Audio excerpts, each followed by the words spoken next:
Shalom, salam sehat, dan salam sejahtera bagi kita semua. Semoga Tuhan tetap memberkati dan menolong kita melewati masa-masa sulit pandemi COVID-19 ini. Saudaraku yang kekasih, marilah kita bersatu dalam doa. Damai sejahtera Allah yang melampaui segala akal dan pikiran manusia, itulah yang memelihara hati dan imanmu sekalian, dalam nama Yesus Kristus Tuhan kita. Amin. Saudara-saudaraku yang kekasih, dalam nama Yesus Kristus Tuhan kita, firman Tuhan untuk Minggu ke-18 Trinitatis 11 Oktober 2020 tertulis dalam Injil Markus pasal 10 ayat 35 hingga ayat 45 dengan topik menjadi pemimpin yang menghamba. Marilah kita dengarkan bersama-sama. Lalu Yakobus dan Yohanes, anak-anak Zebedius, mendekati Yesus dan berkata kepadanya, "Guru, kami harap supaya engkau kiranya mengabulkan suatu permintaan kami." Jawabnya kepada mereka, "Apa yang kamu kehendaki, aku perbuat bagimu." Lalu kata mereka, "Perkenankanlah kami duduk dalam kemuliaan-Mu kelak, yang seorang lagi di sebelah kananmu, dan yang seorang di sebelah kirimu." Tetapi kata Yesus kepada mereka, "Kamu tidak tahu apa yang kamu minta. Dapatkah kamu meminum cawan yang harus kuminum, dan dibaptis dengan baptisan yang harus kuterima?" Jawab mereka, "Kami dapat." Yesus berkata kepada mereka, "Memang kamu akan meminum cawan yang harus kuminum, dan akan dibaptis dengan baptisan yang harus kuterima. Tetapi hal duduk di sebelah kananku atau di sebelah kiriku, aku tidak berhak memberikannya. Itu akan diberikan kepada orang-orang bagi siapa itu telah disediakan." Mendengar itu, ke-10 murid yang lain menjadi marah kepada Yakobus dan Yohanes. Tetapi Yesus memanggil mereka lalu berkata, "Kamu tahu bahwa mereka yang disebut pemerintah bangsa-bangsa memerintah rakyatnya dengan tangan besi, dan pembesar-pembesarnya menjalankan kuasanya dengan keras atas mereka. Tidaklah demikian di antara kamu. Barang siapa ingin menjadi besar di antara kamu, hendaklah ia menjadi pelayanmu. Dan barang siapa ingin menjadi yang terkemuka di antara kamu, hendaklah ia menjadi hamba untuk semuanya. Karena Anak Manusia juga datang bukan untuk dilayani, melainkan untuk melayani, dan untuk memberikan nyawanya menjadi tebusan bagi banyak orang."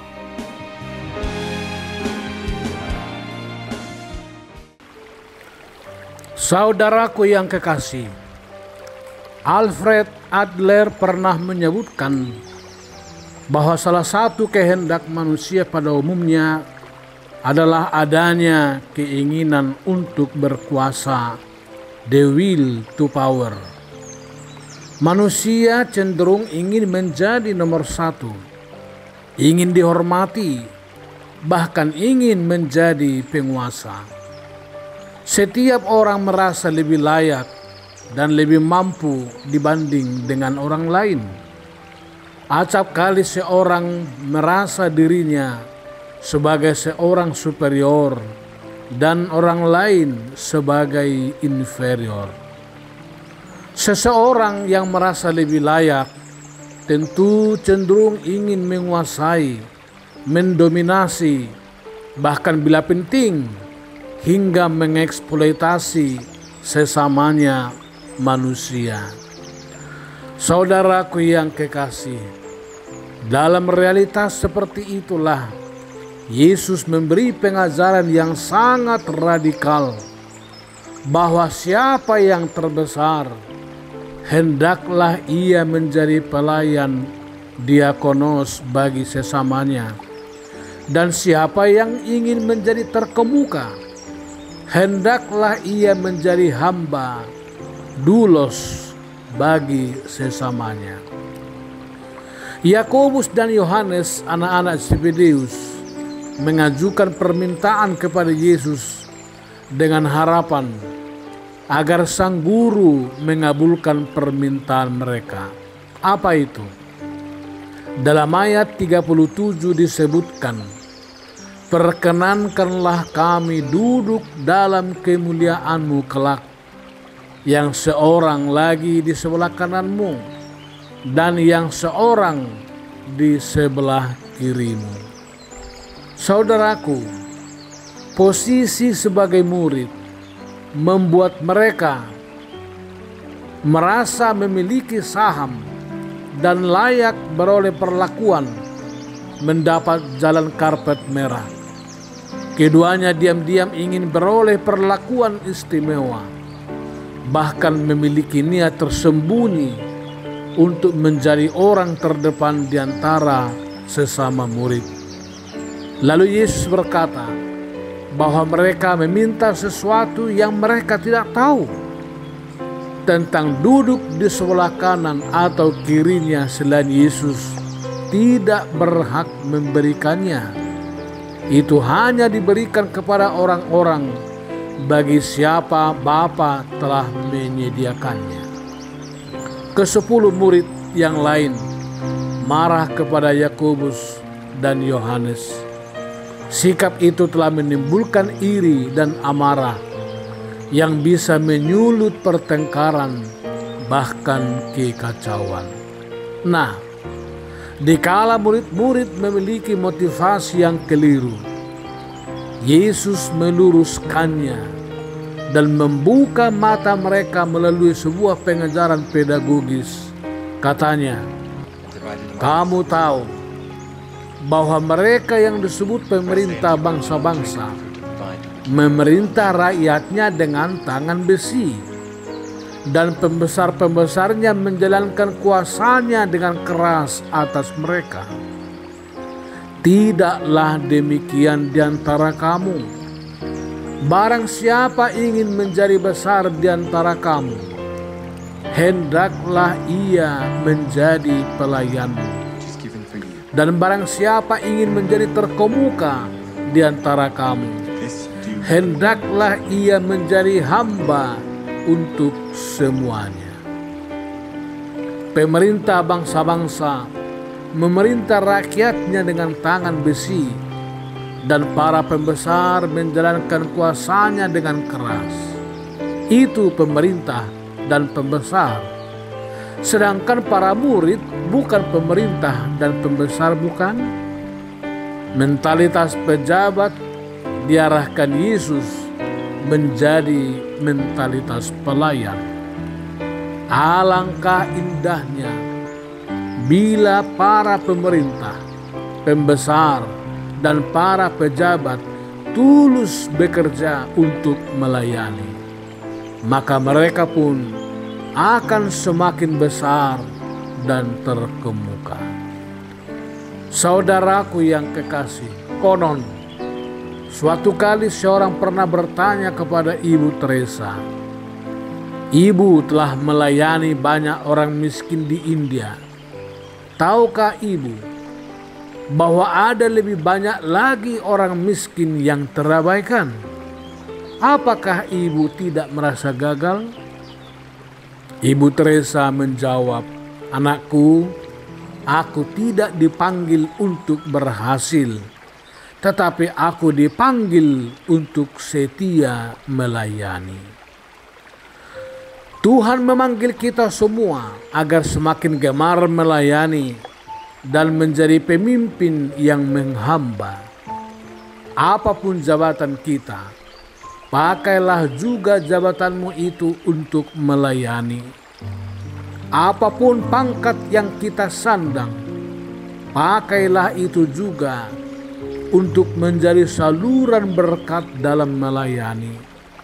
Apapun profesimu, seberapa besar kekayaanmu, berapa banyak talenta yang engkau miliki, pakailah semua itu untuk melayani Tuhan sekaligus melayani sesama.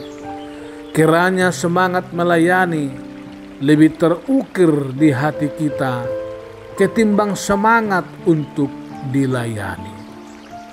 Kebesaran seseorang dalam kacamata iman Kristen ternyata bukan terletak pada kekuasaan, tetapi pada ketulusan hati untuk melayani. Jauhkanlah segenap tindakan yang arogan. Janganlah hanya merasa pintar, tetapi pintarlah untuk merasakan. Apakah saudara mau menjadi orang yang besar dan terkemuka? Jadilah pemimpin yang menghamba, menjadi pelayan yang melayani. Bukan pula asal sekedar melayani, tetapi melayani dengan sungguh-sungguh. Apa kiatnya? Melayani dengan tulus, dengan penuh pengorbanan. Sama seperti anak manusia juga datang bukan untuk dilayani, melainkan untuk melayani dan memberikan nyawanya menjadi tebusan bagi banyak orang. Saudaraku yang kekasih, bangsa kita, gereja kita, keluarga kita butuh orang-orang terhormat yang gemar melayani. Janganlah hanya gemar berlagak sebagai pejabat, padahal enggan melayani. Kehormatan membutuhkan pengorbanan. Kehormatan seseorang dinilai dari apa yang dia dapat beri, bukan terutama akan apa yang dia sandang. Orang yang melayani di meja makan pun sesungguhnya adalah orang yang lebih terhormat. Pelayan kecil namun gemar melayani jauh lebih terhormat ketimbang orang yang tegap berlagak pejabat namun enggan melayani. Kiranya Tuhan menolong kita semua dengan segala apa yang ada pada kita, agar dalam semua itu kita menjadi pelayan yang menghamba, pelayan yang gemar melayani. Maka niscaya keluarga kita pun akan semakin mesra dan dipenuhi dengan sukacita.